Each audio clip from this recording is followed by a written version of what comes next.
Hi everyone, welcome back to my channel daily use English sentences. మీరు చాలా సమయం తీసుకుంటున్నారు. You are taking too long. Too long అంటే చాలా సమయం. అనుకున్న దానికన్నా ఎక్కువ సమయం తీసుకున్నప్పుడు టూ లాంగ్ అనేసే వర్డ్ యూజ్ చేస్తాం. లాంగ్ అంటే పొడవు అని అర్థం వస్తుంది కదా, కానీ ఇక్కడ సెంటెన్స్ బట్టి టూ లాంగ్ అంటే ఎక్కువ సమయం, చాలా సమయం అని అర్థం వస్తుంది. మీరు ఈరోజు రావడానికి చాలా సమయం పట్టింది. You took two long to come today. జోక్యం చేసుకోవద్దు. డోంట్ ఇంటర్ఫియర్ అంటే జోక్యం చేసుకోవద్దు. మీరు ఎల్లప్పుడూ జోక్యం చేసుకుంటారు.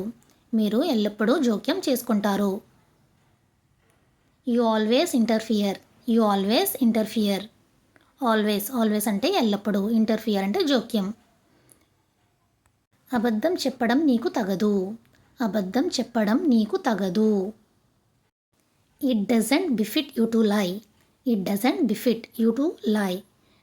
బిఫిట్ అంటే తగదు, అంటే నాట్ సూటబుల్. డజంట్ బిఫిట్ అంటే నాట్ సూటబుల్ టు యూ అని అర్థం వస్తుంది.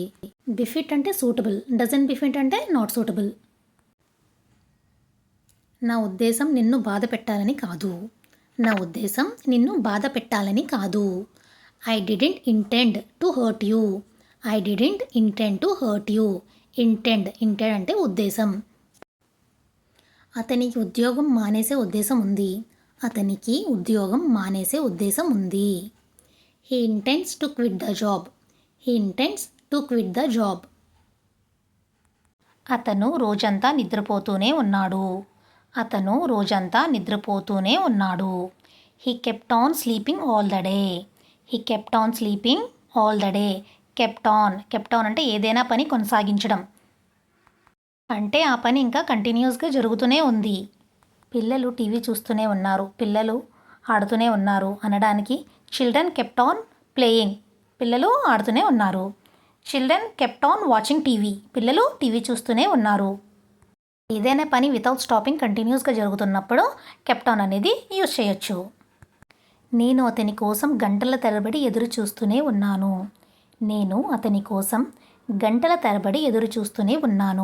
I kept on waiting for him for hours. నువ్వు పార్టీ ఎప్పుడు ఇస్తున్నావు?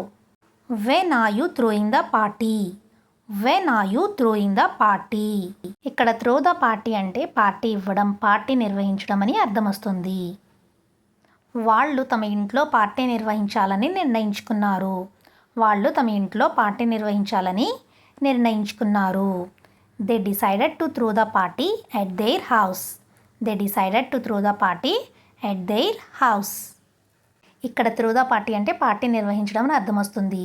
డిసైడెడ్ అంటే నిర్ణయించుకున్నారు. They decided to throw the party at their house. Thank you. Like, share and subscribe my channel.